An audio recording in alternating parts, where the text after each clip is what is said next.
Hello' everyone, সকলোকে নমস্কাৰ। মোৰ আচলতে ভিডিঅ'টো দিয়া দেৰিয়ে হ'ল। 30 জানুৱাৰী আৰু 1 ফেব্ৰুৱাৰীত আমাৰ কামপুৰৰ তেতেলীখৰা গ্ৰান্টৰ একেবাৰে কাষতে ঘৰৰ কাষতে হৈছিল দুদিনীয়া কাৰ্যসূচীৰে তিৱা ছাত্ৰ সন্থাৰ দ্বিবাৰ্ষিক অধিৱেশন। আৰু এই অধিৱেশনত আচলতে ময়ো অংশীদাৰী হ'বলৈ পাই নিজকে বহুত ধন্য মানিছোঁ। বহুত দিনৰ পিছত এনেকুৱা এটা প্ৰগ্ৰেম যে চাবলৈ পালোঁ বা অংশ ল'বলৈ পালোঁ, বৰ ভাল লাগিছে। আচলতে এয়া হৈছে আমাৰ তিৱা জীয়াৰী বোৱাৰীসকলে নিজৰ জাতীয় সাজপাৰ পিন্ধিছে। দিনত আচলতে মিটিং আছিলে আৰু ইয়াৰ ৰাতিলৈ হৈছে সাংস্কৃতিক কাৰ্যসূচী। আৰু এই সাংস্কৃতিক কাৰ্যসূচী চাবলৈ আমি ওলাই আহিছোঁ আৰু এয়া সকলো ওলাই আহিছোঁ আৰু এয়া লাইটৰ পোহৰত গোটেইখন জিকমিকাই আছে। আনফালে আকৌ একদম মিটিঙৰ ওচৰতে বাইদেউভিন্দহঁতে বৰ্তাঘৰৰ বাইদেউভিন্দহঁতে পকৰি আৰু এয়া গাহৰি পোৰা দোকান দি আছিলে। আৰু বহুত দিনৰ পাছত সিহঁতক লগ পাইছোঁ, ভালো লাগিছে, কথা বতৰা পাতিছোঁ। ওচৰতে এয়া জুই ফুৰাই চব খোৱাত ব্যস্ত হৈ আছে। এয়া আৰু তাৰ একদম লগতে যিহেতু মিটিংখন হৈছিলে আৰু এয়া সাংস্কৃতিক কাৰ্যসূচী ৰাতিৰ কাৰ্যসূচী আছিলে। এই ৰাতিৰ কাৰ্যসূচীত এতিয়া নৃত্য প্ৰতিযোগিতা আছিলে। অকণ সৰু সৰু ছোৱালীবোৰে ইমান ধুনীয়াকৈ তিৱা নৃত্য পৰিৱেশন কৰিছে নহয়, দেখি ভাল লাগি গৈছে। এই নৃত্য প্ৰতিযোগিতাৰ লগতে আৰু গীতৰ শৰাইও আছিলে স্থানীয় শিল্পীৰ দ্বাৰা। আচলতে এই প্ৰগ্ৰেমত আমাৰ বোৱাৰীজনীও গাইছিলে, কিন্তু ভিডিঅ'টো মোৰ ওচৰত আছিলে, ক'ত গ'ল জানো, ভিডিঅ'টো ডিলিটে হৈ গ'ল নে কি এনে, ইয়াতে এড কৰি দিম বুলি ভাবিছিলোঁ যদিও থাকি গ'ল। আৰু এয়া ইয়াতে ধুনীয়াকৈ নৃত্য পৰিৱেশন কৰিছে, দেখি বৰ ভাল লাগিছে। আচলতে কেইবাটাও নৃত্য দল আছিলে, মই আচলতে দুই এটা ক্লিপহে লগাইছোঁ। এয়া আচলতে পিছদিনা জাতীয় পতাকা উত্তোলনৰ সময়ত এয়া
আনফালে আকৌ 12খনীয়া সাংস্কৃতিক শোভাযাত্ৰা এয়া উলিয়াবলৈ আৰম্ভ কৰিছে আৰু সকলো লাইনত থিয় হৈছে।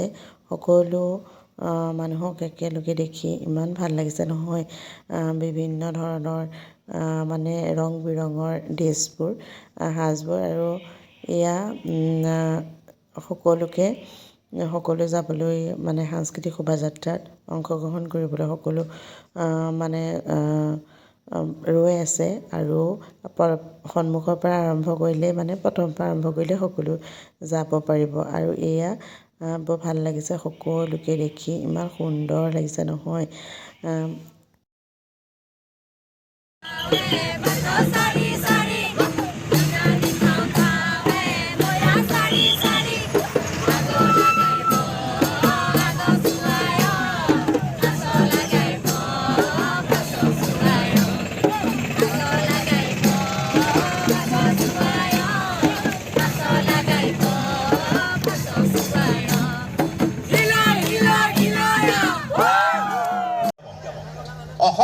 হিলি যাব সেয়েহে আন্দোলনত এইখিনি কাৰ্যসূচী বা এইখিনি অনুষ্ঠানত যে ইয়াত নাই ইয়াতে মাত্ৰ 400-500 মানে এইটো ডাঙৰ কথা নহয় আন্দোলনত 1000 মানুহ বা ইয়াত 10,000 মানুহ আহিছে বোলে কিন্তু কোনো এজন লোকে যে অন্তৰ লৈ পেলাই জাতিৰ সেই দায়বদ্ধতা কোনে নুবুজাকে কোনো দায়িত্ব কোনো কৰ্তব্য একো নুবুজাকে ভাষণ দি পেলাই ওলাই গৈছে সেইটো আমাৰ একো লাভে নাই কথা যে এজন নহওক কিয় দুজন নহওক কিয় কিমান অন্তৰেদি কথাবোৰ লয় কিমান সেই জাতিৰ প্ৰতি সেই দায়বদ্ধতা জাতিৰ প্ৰতি সেই মৰম নিজৰ অস্তিত্বৰ প্ৰতি এক শংকা এটা চিন্তা সেইটো এটা আটাইতকৈ ডাঙৰ কথা সেয়েহে ৰাতিলৈ আছিল সাংস্কৃতিক অনুষ্ঠান আৰু এয়া দ্বিতীয়দিনীয়া কাৰ্যসূচী শেষত আহিছিল শেষৰ ৰাতি আহিছিলে ভাস্কৰ অপচেল আৰু ভাস্কৰ অপচেলৰ গীতৰ তালে তালে আমিও ধুনীয়াকৈ নৃত্য পৰিৱেশন কৰি আছোঁ সঁচাকৈ বহুত দিনৰ পিছত ইমান ভাল লাগিছে সকলোকে এনেকৈ মানে নাচি